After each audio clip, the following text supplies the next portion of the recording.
എല്ലാവർക്കും നമസ്കാരം. ഒരിക്കൽ ഒരു ഗുരു തൻ്റെ ശിഷ്യനോട് ഇപ്രകാരം പറഞ്ഞു, നീ ആ സ്ത്രീയെ ഒരിക്കലും സ്പർശിക്കരുത്. എന്നിട്ട് അതിനുശേഷം ആ ഗുരുവും ശിഷ്യനും കൂടെ ഒരു യാത്ര പുറപ്പെട്ടു. അങ്ങനെ യാത്ര പുറപ്പെട്ട് വരുന്ന സമയത്ത് ഒരു നദി ഇങ്ങനെ കടക്കുവാനായിട്ട് ഒരു സ്ത്രീയെ ഭയങ്കരമായിട്ട് കഷ്ടപ്പെടുന്നത് കണ്ടു. അപ്പോൾ ആ ഗുരു ആ സ്ത്രീയെ തോളിലെടുത്തുകൊണ്ട് ആ നദി കടത്തിവിട്ടു. അപ്പം അതിനുശേഷം ആ ശിഷ്യൻ ഗുരുവിനോട് ചോദിച്ചു, സ്ത്രീയെ സ്പർശിക്കരുതെന്ന് അങ്ങ് എന്നോട് പറഞ്ഞു, പക്ഷേ അങ്ങ് ആ സ്ത്രീയെ സ്പർശിക്കുകയും എടുത്ത് ആ പുത കടത്തിവിടുകയും ചെയ്തു. അതെന്തുകൊണ്ടാണ് ഗുരു?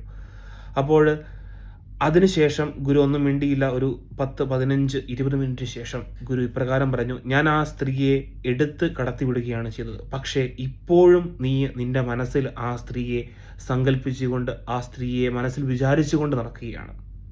പ്രിയപ്പെട്ടവരെ, ഇതാണ് നമ്മുടെ കുഴപ്പം.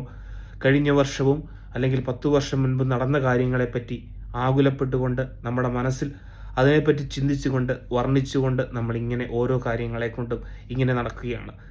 ഓരോ ബ്രേക്കപ്പ് സ്റ്റോറികൾ, ഓരോ കാര്യങ്ങൾ ജീവിതത്തിൽ സംഭവിച്ചത്, ഓരോ കൂട്ടുകാർ നമുക്ക് സംഭവിച്ച സമ്മാനിച്ച ഓരോ കാര്യങ്ങളെപ്പറ്റിയും നമ്മളിങ്ങനെ ചിന്തിച്ചുകൊണ്ട് നടക്കുന്നു. അതൊക്കെ വിട്ട് നല്ലൊരു ലൈഫിലേക്ക് കിടക്കുക. Thank you so much.